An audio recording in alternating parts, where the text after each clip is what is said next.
بسم الله الرحمن الرحيم.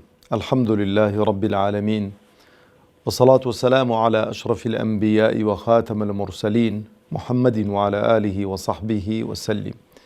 ربنا هب لنا من لدنك رحمة وهيئ لنا من أمرنا رشدا. ربنا أرنا الحق حقا وارزقنا اتباعه، وأرنا الباطل باطلا وارزقنا اجتنابه. ربنا اغفر لنا ذنوبنا وإسرافنا في أمرنا وثبت أقدامنا وانصرنا على القوم الكافرين آمين. بیسەران و بینەرانی بەڕێز و خۆشەویست و قەدرگران، سەلام و ڕەحمەتی خوای پەروەردگار بەڕژێ بەسەر هەموو لایەکماندا. خوای پەروەردگار عاقبەت خێرمان بکا، سەربەرز و سەرفرازی دنیا و قیامەتمان بکە. خوای پەروەردگار بە گەورەی و عەزەمەتی خۆی داهاتوومان لە ڕابردوومان باشتر بکە، بە موسڵمانی بمان ژێنێ، بە موسڵمانی بمان مرێنێ، بە موسڵمانی زیندیمان بکاتەوە ئینشاء الله تعالی. خۆشحاڵم کە لە بەرنامەکەتان، بەرنامەی ڕامان بە خزمەتتان دەگەمەوە. خوازیارم خوای پەروەردگار بە گەورەی و عەزەمەتی خۆی ئەو بەرنامەمان لێ قبول بکاتن و بیخاتە تەرازووی چاکەکانمان، تەرازووی چاکەکانمانی پێقوڕس بکە ئینشاء الله. خۆشەویستان، لە هەڵقەی ئەمڕۆی ڕامان دەچینە خزمەت بابەتێکی دیکەی زۆر هەستیار و زۆر خەتەر لە قورئانی پیرۆز کە خوای پەروەردگار تەبارەک و تەعالا زۆر تەرکیزی لەسەر کردوتەوە. لەبەرەوە قەزیەکە کوفر و ئیمانە و هەمیشەیی و هەتاهەتایی مانەوەی لە دۆزەخ خوا پەناماندا. ئەو بابەتە قەناعەتم وایە بەشێکی زۆری کۆمەڵگە و مجتەمەع بە هەندی وەرنەگرتووە و ئەو شتانەی کە تەڕەتوب دەکەن لەسەر ئەو بابەتە هەستیارە ئەتوانم بڵێم پشتگوێیان خستووە.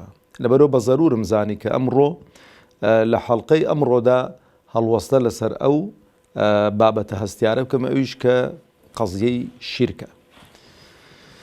شیرک برایانی خۆشەویستم، خوشکانی قەدرگرانم، یەکێکە لەو بابەتانەی کە خوای پەروەردگار تەبارەک و تەعالا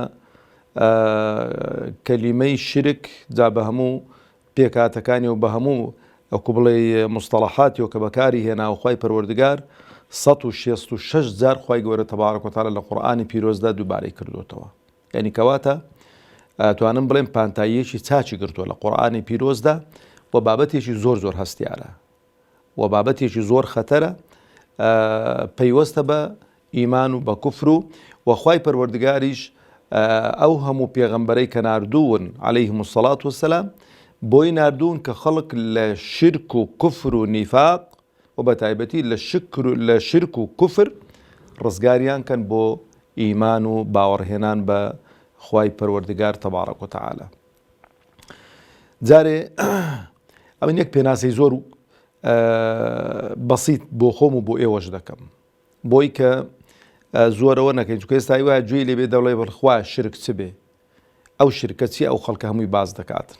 خۆشەویستانی خۆم، زۆر بە کورتی و بە کوردی بەڕاشکاوی شرک ئەو شتەی کە بۆ خوای پەروەردگار تەبارەک و تەعالا خوای گەورە ئەمری کردووە کە بۆ ئەوی بکەین و دروستە کە بۆ ئەوی بکەین، جا لە عیبادەتی بەدەنی، لە نوێژ، لە ڕۆژوو، لە زەکات، لە حەج، لە قوربانی، لە سوێند خواردن بەخوا تەبارەک و تەعالا بە ناوەکانی خوا، و لە مەحەبەت و لێترسان و تەوەکل و ئیستیغاثە و دوعا و هەرچی ئەوانە هەمووی کە خوای پەروەردگار تەبارەک و تەعالا تایبەتی کردوون بەخۆ بۆ هەر کەسێکی دیکە بکرێ، بۆ غەیری خوا، بۆ دارێک بکرێ، بۆ بەردێک بکرێ، بۆ سەرکردەیەک بکرێ، بۆ بتوسەنەمێک بکرێ، بۆ مانگ و ڕۆژێک بکرێ، بۆ حەیواناتێک بکرێ، ئەوە پێی دەگوترێتن شیرک. دووبارەی دەکەمەوە چونکە بابەتەکە زۆر زۆر هەستیارە. هەر شتێک کە خوای پەروەردگار تەبارەک و تەعالا دایناوە کە تایبەت بێ بەخۆی بۆ ئەو بکرێ، وەکو دەفەرمێ قل ئین صەلاتی و نوسکی و مەحیایە و مەماتی لله رب العالمین. لە هەرچی عیبادات و خواپەرستی بەدەنی و قەلبیە، یعنی ئەوەی کە بە ئەعزاکان دەکرێت، بە دڵ دەکرێت، بۆ غەیری خوا بکرێتن کە تایبەتە بەخوا بۆ غەیری خوا ئەنجام بدرێ، پێی دەگوترێتن شرک. و شرک یەکێکە لەو تاوانە گەورانەی کە ئینسان لەسەر شرک بمرێ قەت خوای گەورە لی خۆش نابێ، بە ئەبەدی لە ناو ئاگری دۆزەخدا دەمێنێتەوە، خوا پەنامانداتن. کەواتە بابەتەکە هەستیارە یان نە؟ بەڵێ هەستیارە. دەبێ ئاگامان لێ بێت، نابێ عادەت و تەقالید بەسەرماندا زاڵ بێ، یعنی گوێ لە کەسێکی گومڕا بگری بڵێ کاکە دەی وەڵات تەبیعیە غەیری خوش مەسەلەن دەسەڵاتی هەیە شت بکە، غەیری خوش ئەتوانی لێی بپارێ و فریات کەوێتن، ئەتوانی تەوەکول لەسەر غەیری خوش بکەی.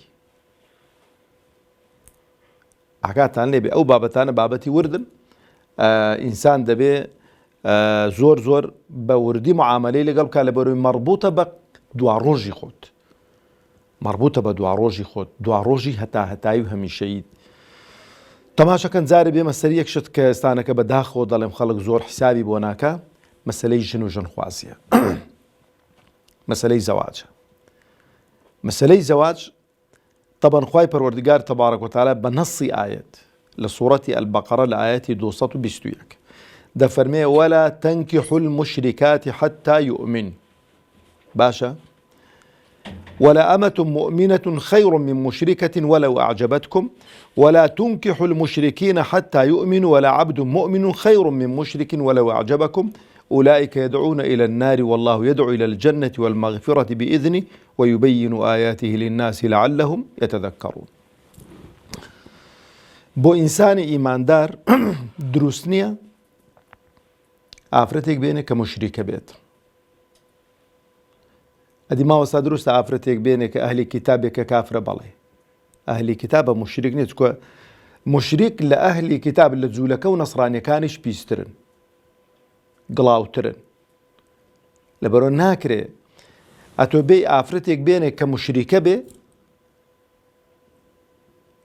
هاوتای بۆ خوای گەورە پەیدا کرد بێ، غەیری خوا تەبارەک و تەعالە بپەرستێ، کۆمەڵە عیبادەت و خواپەرستیەک و توقوساتێک ئەنجام بدا بۆ غەیری خوا کە تایبەتن بەخوا، ئەو ئافرەتە بۆ پیاوی ئیماندار دروست نییە بیهێنی و مارەکەی و بکەی هاوسەری ژیانی خۆت. و بە هەمان شێوەش کوڕێکی بێباوەڕی مشریک دروست نییە بیکێ زاوای خۆت. ئەدی دروستە کوڕێکی جوولەکە و نەسڕانی بکەیە زاوای خۆت، نەخێر. بۆ؟ چکە عادەتەن پیاو دەتوانێتن سەیتەڕە لە ماڵەوە بکە، دینی منداڵەکانی بگۆڕی. خوای گەورە ڕێیداوە ئافرەتەکانیان بێنین، بەڵام ڕێی نەداوە کچەکان بدەینە کوڕەکانیان، لەبەر ئەو کچە دەچێتە ناو کۆمەڵگە و مجتەمەعێکی بێباوەڕ مشریک کافر. ئەوە لەبەرەوە خوای گەورە تەبارەک و تەعالە حەڵاڵی نەکردووە، دروستی نەکردووە. بۆ خوای پەروەردگار تەبارەک و تەعالە دەفەرمێ دروست نییە ئینسانی موسڵمان ئافرەتێکی مشریکە بێنێ، کچی موسڵمان مرد بە پیاوێکی مشریک بکە، لەبەرەوە دەفەرمێ ئولایکە یدعونە ئیلە النار، ئەوانە خەڵکی بانگ دەکەن بۆ ناو ئاگر. ئەتۆی موسڵمان چۆن ڕێ بە خۆت دەدەی کە ببیە بەشێک لەو داوە و بانگەوازەی دۆزەخ، کە ئەتۆ بە دوای دینی خوا کەوتووی. خوای گەورە دەفەرمێ والله يدعو إلى الجنة والمغفرة بإذنه. ئەو دینە حەقەی کە ئەتۆی لەسەری کە دینی خوایە، خەڵکی بۆ بەهەشت و بۆ لێخۆشبوونی خوای پەروەردگار بانگ دەکەی، کە خوای پەروەردگار خەڵکی بۆ ئێوەن دەرێ بانگ دەکات. خۆشەویستانی خۆم، وەکو ئامۆژگارێک بۆ خۆم و بۆ ئێوەش تەماشەکەن بە تایبەتی بۆ ئەو قەزیەیە. ئەسڵەکە هەر کەسێک کە هاتە داخوازی خێزانتان، ینی بڵێ هاتە ماڵتان و هاتە لە دەرکەی ماڵۆیدان ویستی خزمەتی لەگەڵ ئەو خێزانەی دروستکە بۆ کچتان، بۆ خوشکتان، بۆ هەر کەسێکی کە دەبینی کە زەواج دەکاتن، ئەو چەند شتانە لە بەرچاو بگرن. یەکەمیان بەڕاستی دەبێ ئەو ئینسانە ئینسانێکی موسڵمان بێتن، ئینسانێکی موسڵمان بێ و باوەڕی بەخوا و بە ڕۆژی دوایی و بە زیندووبوونەوە هەبێ و شعائری ئیسلام جێبەجێ کە ئەهلی نوێژ بێ، ئەهلی ڕۆژوو بێ، ئەهلی زەکات بێ، ئەگەر دەوڵەمەند بێ. ئەوجا سەرەڕای ئەوەش لە ناو موسڵمانانیش ئەگەر ویستی پرۆسەی زەواج لەگەڵ کچەکەت بکە، لەگەڵ خوشکەکەت بکە، ئەگەر پیاو بوو هاتە پێشەوە، دەبێ ئەو دوو خاڵی تێدا بێ. ئیدا جاءکم من تەرضەونە دینەه وخولوقه فەزەویجوه. ئەگەر کەسێک هات لە ئەخلاقی ڕازی بوون، لە دینی ڕازی بوون، ئەوجا خزمەتی لەگەڵ بکەن. ئی ئافرەتانیش خوای گەورە تەبارەک و تەعالە یەک شەرتی داناوە کە دینە. يعني عادة بۆ چونکە الرجال قوامون على النساء چونکە پیاو باڵا دەستە پیاو ئەتوانم بڵێم سەرپەرشتیارە بە مانای ئەوە نییە کە زوڵم لە ئافرەتەکە بکە بەڵام عادەتەن پیاو بەرپرسیاری ئافرەتە پیاو دەبێ مەسروف لە ئافرەت بکە پیاو دەبێ ژیانێکی بەختەوەری و خۆشگوزەرانی بۆ ئافرەت دابینکە بەو ماناینا کە پیاو بڵێ وەڵا من تازە هەموو شتێکم نا ئەوە لە ڕووی مەسروفات و لە ڕووی مادە سەرفکردن و شتوالە خوای گەورە ئەو پلەی پێداوە. بینە خزمەت ئاەتێکی دیکە هەر دەربارەی شرک. خوای گەورە تەبارەک و تەعالا خۆشەویستانی خۆم لە 1400 و قسوور ساڵ ئێمە ئیمانداری ئاگادار کردوتەوە بۆی کە ئێمە ئەگەر ئەو ڕێی پێغەمبەر بگرین عەلەیهی سەڵات وسەلام ڕێی خوا بگرین ئەهلی کوفر و نیفاق و مشریکەکان قسە و قسەڵۆک و دیعایە و پڕوپاگەندە و هەرچی کە ئەتۆ پێت ناخۆشە لە دوود دەکەن لەبەر پێتان عەجایب و سەیر نەبێ بۆ نمونە لەسەر هەر مامۆستایەکی بەڕێز لەسەر داعیەک لەسەر سەرکردەیەکی ئیسلامی تەماشە دەکەی ئەمڕۆکە بوختان دەکرێن و قسە و قسەڵۆک بڵاو دەکرێنەوە و شتی وا دەگوترێتن کە ئەسڵەن کابرا لە خۆی ناوەشینیتەوە لە خۆ بەخۆی مشریکە بەخۆی بێباوەڕە بەخۆی کافرە لە خۆی ناوەشینیتەوە ئەو شتێکە لەسەر ئەو ئینسانە پاکەی دەنووسیتن. خوای گەورە دەفەرمێ لە سوورەتی ئالی عیمران لە ئاەتی 186 لەتوبلەون فی ئەموالیکم و ئەنفوسیکم ئیماندارینە وامەزانن کە هەر ئاوە بە ئاسانی ئەو دنیای بەڕێکن تاقیتان دەکەینەوە بە ماڵتان و بە خودی خۆشتان لە خودی خۆش تاقی دەکرێنەوە جاری وایە چاوت زەعیف دەبن چاو لە دەست دەدەی گوێ لە دەست دەدەی دەستت شەلەل دەبێ قاچت شەلەل دەبێ تووشی نەخۆشی شەکرە دەبی تووشی نەخۆ ئەوە هەمووی ئیبتیلاعاتە و دەفەرمێن لەتوبلەون یانیتی بە بەردەوامی ئەنگۆ تاقی دەکرێەوە نەبێ یەک تاقی کرایەوە تازە دەرچوو هەتا لە دنیادای تۆ لە تاقیکردنەوە دای ئەو جا خوای گەورە دەفەرمێ ولتسمعن من الذين اوتوا الكتاب من قبلكم وەگوێشتان لێ دەبێت لەوانەی کە پێش ئێوە ئەهلی کتابون لەو جوولەکە و نەسرانیانە کە چ دەکەن چ دیعای و پروپاگەندە لەسەر دینی پێغەمبەری خوا دەکەن عەلەیهی سەڵات وسەلام لەسەر مسلمانان دەکەن چیان لەسەر بڵاو دەکەنەوە لەگەڵ چێ دیکە ومن الذين أشركوا ولەوانەی کە مشریکن بێباوەڕن شرکیان بۆ خوای گەورە تەبارەک و تەعالا بڕیار داوە جاری وای ئاگاتان لێبیتن کابران خۆی پێ مسلمانە لە هەویەکەی نووسراوە مسلیم بەڵام مشریکە نوێژیش دەکا بە ڕۆژوش دەبێ بەڵام مشریکە قورئانیش دەخوێنێ بەڵام مشریکە بۆ لەبەرەوەی هەندێک شت لەو عیبادەت و خواپەرستیانەی کە تایبەتن بەخوا بۆ خەڵکی دیکەیان ئەنجام دەداتن خوا پەنامانداتن دەفەرمێ ومن الذين أشركوا أذى كثيرا وإن تصبروا وتتقوا فإن ذلك من عزم الأمور. خوای گەورە نسحەتی کردوین کە چ بکەین دەڵێ ئەزیەت و دیعای و پروپاگەندەی زۆر قڕز دەبینن لەو مشریکانە بەڵام ئەگەرەوە سەبرتان هەبێ و پشت بەخوا ببەستن ئەهلی تەقوا بن ئەو باشترین کارەکە دەیکەن. ئەو جا بە خۆشەویستانی خۆم بینە سەر خاڵێکی دیکە کە بەڕاستی بە دوو سیغە هاتووە یعنی دوو جار تەکیدی کردوتەوە لە سوورەتی نیسا کە زۆر زۆر خەتەرە. خوای گەورە دەفەرمێت لە سوورەتی النیسا لە ئاەتی 48 دەفەرمێ أعوذ بالله من الشيطان الرجيم إن الله لا يغفر أن يشرك به ويغفر ما دون ذلك لمن يشاء ومن يشرك بالله فقد افترى إثما عظيما. دەفەرمێ خوای پەروەردگار تەبارەک و تەعالا خۆش نابێ لە کەسێک کە بە مشریکی بمرێ ئاگاتان لێبێ بەڵام کابرا مشریکە تۆبە دەکا پێشمردن خوا لێی خۆش دەبێت عەفوی دەکات ئەوە بۆ چییە؟ إن الله لا يغفر أن يشرك به خوا خۆش نابێ لەو کەسێک کە شرکی بۆ بڕیار دەدات بەڵام ويغفر ما دون ذلك بەڵام بۆچێ لمن يشاء لە غەیری شرک لە هەموو تاوانێکی دیکە خوای گەورە خۆش دەبێت لە کەسێک کە بیەوێتن کەواتە خاڵێک زۆر زۆر گرینگە بیزانین ئەویش چییە؟ کەسانێک کە مشریکن بە مشریکی بمرن ئەگەر یەک تاوانی دیکەشیان نەبوو بێ یەک تاوانێکی دیکەشیان نەبوو بێ هیچ کێشە و مشکلە دیکەشیان نەبوو بێ شەو ڕۆژ لە مزگەوت بوو بن خوای گەورە لێیان خۆش نابێت بە ئەبەدی لە ناو ئاگری دۆزەخدا دەمێننەوە.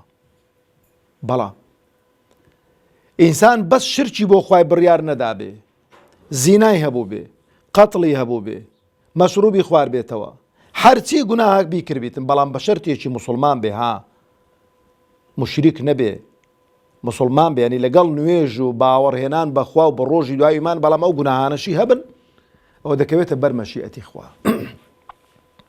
دەفەرمێ ويغفر ما دون ذلك علماء أهل السنة والجماعة دەفەرمون هەموو گوناه و تاوانی دیکە ما دون الشركە، یعنی بەش مشریک نەبی هەموو گوناه و تاوانێکی دیکە بێ خوای گەورە لێت خۆش دەبێ، بەڵام ئاگاتان لێبێ لەو قەزیەیە کوفر و نیفاقیش دەچێتە بابی شیرکەکەی و لەوێن دەرێ ئەویش مەجالی لێ خۆشبوون و عەفوکردنی نیە و بە ئەبەدی لە ئاگری دۆزەخدا دەمێنێتەوە. خوای گەورە چ دەفەرمێ لە ئاخری ئایەتەکەی دەفەرمێ فقد افترى ومن يشرك بالله، ئەوەی کە شرک بۆ خوا بڕیار بدا فقد افترى إثما عظيما، بەڕاستی گەورەترین بوختانی کردووە، گەورەترین تاوانی کردووە لە ئاستی خوای پەروەردگاردا تەبارەک و تەعالا. تەماشەکەن هەر لە سوڕەتی نیسادا کە بابەتەکە زۆر قورسە و زۆر گەورەیە، زۆر حەساسیشە. خوای گەورە لە هەمان سوورەتدا لە ئایەتی 116 دەفەرمێ إن الله لا يغفر أن يشرك به، دیسان دووبارەی کردوتەوە. خوای گەورە خۆش نابێ لە کەسانێک کە شرکی بۆ بڕیار بدەن ويغفر ما دون ذلك لمن يشاء. خوای گەورە تەبارەک و تەعالا لە کەسانێکی دیکە خۆش دەبێ، بە تەفسیل باسم کرد، ئەگە شرکیان بڕیار نەدابێ، کافر نەبن، منافق نەبن، بەڵام لە گوناهەکانی دیکەویش دەکەوێتە بەر مەشیئەتی خوا. لێرانە یەک هەڵوەستەی گچکە پێم خۆشە بکەم، ئەوی شەوەیە ئەوانەی کە گوناهبار و تاوانبار دڵتان خۆش نەبێ بە وعدەی خوای پەروەردگار تەبارەک و تەعالا. خۆدامەنێ لەوەی بڵێ چێ دەڵێ ئەتووی، چێ دەڵێ ئەمنم، وەنیاو دەفەرمێ لیمەن یەشا، چێ دەڵێ ئەمنوت و لەوانەین کە خوا دەوێ لێیان خۆش بێت. دائیمەن ئەگەر دەتوێت سەرفرازبی بە وعد و بەڵێن و شتیوالە گوناه و تاوان مەکە بە واستەی ئەو وعد و بەڵێنانەی کە پێت دراون، چکە تو نازانی داخلی ئەو وعد و بەڵێنانە دەبیانەنا، نازانی داخۆشمولی تۆ چێ دەڵێ ئەتۆ ئیستیثنا نەکراوی، چێ دەڵێ ئەتو یەکێکی لەوانەی کە خوای گەورە عەزاب بدەدا و عەفوت ناکات، بۆ خۆت تووشێ و بەزمەی دەکەی. لەبەرەوەی ئینسان دەبێ دائیمەن عەزیمەت هەڵبژێرێ، کردەوەی چاک هەڵبژێرێ، خۆی پاک کاتەوە و دوور بێتن لە گوناه و تاوان بۆی کە خوای پەروەردگار تەبارەک و تەعالا عەزابی نەداتن. ئەوەی دیکە دەفەرمێ لە ئاخری چی دەفەرمێ ومن يشرك بالله فقد ضل ضلالا بعيدا. لە ئایەتی پێشی چ دەفەرمێ ومن يشرك بالله فقد افترى إثما عظيما، لێرە دەفەرمێ ومن يشرك بالله فقد ضل ضلالا بعيدا. بەڕاستی ئەوەی کە شرک بۆ خوا بڕیار دەدا گومڕاییەکی زۆر عەجایب گومڕا بووە و لای داوە کە بەس خوا تەبارەک و تەعالا دەزانێت کە چۆنی عقوبە بداتن. لە سوورەتی الأنعام ئایەتی 22 خوای پەروەردگار تەبارەک و تەعالا دەفەرمێ ويوم نحشرهم جميعا، باشۆی کە خوای پەروەردگار تەبارەک و تەعالا هەموو خەڵکی کۆ دەکاتەوە ثم نقول للذين أشركوا أين شركاؤكم الذين كنتم تزعمون. باشی بانجی ئەو مشریکانە خوای پەروەردگار پێیان دەڵێ کوان ئەوانەی کەنگۆ کردبووناتە هاوڵی خوا و شرکتان بۆ خوای پەروەردگار تەبارەک و تەعالا بڕیار دەدا لە کوێن بۆ فریاتان ناکەون. آخر ئایەت کە زۆر زۆر خەتەرە بۆ ئاگامان لێبی، خوای گەورە تەبارەک و تەعالا لە سوورەتی الزمر لە ئایەتی 65 چ دەفەرمێ؟ دەفەرمێ ولقد أوحي إليك وإلى الذين من قبلك أي محمد، ئەو دەگەچێتی دەگە پێغەمبەرانێتی عەلەیهیمو الصەلاة والسەلام. ولقد أوحي إليك، پەیاممان بۆ تۆ ڕەوانە کردووە ئەی محەممەد عەلەیهی الصەلاة والسەلام، بە تۆمان ڕاگەیاندووە ئەی محەممەد عەلەیهی الصەلاة والسەلام. وإلى الذين من قبلك، و بۆ ئەو پێغەمبەرانەی کە لە پێش داهاتوون، یعنی هەموو ئەو پێغەمبەرانی لە پێش تۆ داهاتوون خوای پەروەردگار ئەو بە تۆی دەڵێم ئەی محەممەد بەوانیشم گوتووە. چت پێ گوتوون یا رب العالمین؟ جاگە بە پێغەمبەرانت وا گوت بێ کە چاکترین و باشترین خەڵکی سەرزەوی بوون، هەڵبژاردەی ئینسانەکان بوون کە هەڵت بژارت بوون لە هەموو ڕوێکیەوە، دەفەرمێ لئن أشركت ليحبطن عملك ولتكونن من الخاسرين. یا ربی خوا پەناماندا دەفەرمێ ئەگەر بە تۆشەوە دەڵێم بەوانیشم گوتووە ئەگەر شرک بۆ خوای گەورە بڕیاردن هەموو کردەوەکانتان پوت سەڵ دەکەمەوە. ئاگاتان لەو خاڵەی زۆر خەتەرە. یعنی دەبینی کابرای کە تاعات و عیبادەت و خواپەرستێکی زۆری هەبوو بەڵام لە ئاخیری تووشی شرک خۆی تووشی شرک دەکا، کردەوەکانی ڕابردووشی پوچەڵ دەبنەوە خواپەناماندا. ئەگەر تۆ بەشی کرد بەشێکی زۆری لەسەر ئەو ئاەتەی عولەما دەفەرمونون تۆ بەشی کرد ئەوانەی ڕۆیشتن تازە قوڕی بەسەر بوو دەبێت لە نوێوە دەست پێ بکاتەوە تاعەت و عیبادەت و خواپەرستیان بۆ خۆی کۆ بکاتەوە لە بەرەوەی دەبێت زۆر هەشیار بین و ئەو کەسانەی کە گوێ لە مامۆستایانی باش بگرن مامۆستایانی عەقیدە پاک بگرن و لە غەیری خوا مەپاڕێنەوە داوا لە غەیری خوا مەکەن چونکە هەمووی شیرکە و بەس خوا تەبارەک و تەعالە ئیدارەی ئەو کەون و کائیناتە دەکا هیچ کەسێک ئەو ئیشەی نییە لەگەڵ خوا بڵێ وەڵا فڵان کەس شوەلیە و پیاوێکی چاکە و شێخێکی چاکە ئەویش دەتوانێتن ئیدارەی ئەوە بکاتەوە هیچ دەتوانێت لە خەڵکی خۆش بێ هیچ دەتوانێت خەڵکی باتە بەهەشتی ئەوە ئەسڵ و ئەساسی نییە ئینسان عەقیدە و بیر و باوەڕی خۆی پاکاتەوە تەسکیەی نەفسی خۆی بکاتن بۆی کە لە بەهەشتی پان و بەرین لە خزمەت پێغەمبەران عەلەیهیمو سەڵات وەسەلام کەیف و سەفا و خۆشی و سەیران بکە وەسسەلامو عەلەیکم وەڕەحمەتوڵڵاهی وەبەڕەکاتوه.